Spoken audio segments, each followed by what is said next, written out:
I'm Alfonso Brian Laude from Santa Maria, Bulacan. How old are you? I'm 18 years old. You're 18. Is this your first time to join a national pageant? Yes, it's my first time to join national pageant. So, sino nag-encourage sa'yo na sumali dito sa Junior Idol? Sino nag-encourage sa'yo na sumali?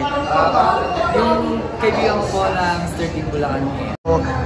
Paano ka na-encourage kahit ano bang sinabi niya sa'yo?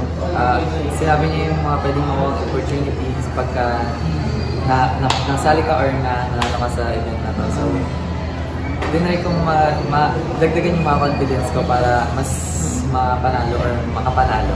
Ang ganda ng kulay mo, talagang moreno-moreno, Pilipinong-Pilipino, Pinoy na Pinoy. Ano bang dapat naming abangan kay Mr. Santa Maria? Ang dapat yung abangan ko is yung sa national pageant and sa formal wear. Formal wear. How about the national costume? May inanda ka rin ba sa amin for national costume? May inanda po kasi yung magandang national costume. Are you willing to join, of course, yung mga male pageants na talaga soon? If given a chance. Yes, if may chance po or pagdadagdagan pa yung confidence na umisi sa maraming tao at mawala yung hiya. Sino ba yung idol mo or favorite mong artista na inidolo mo?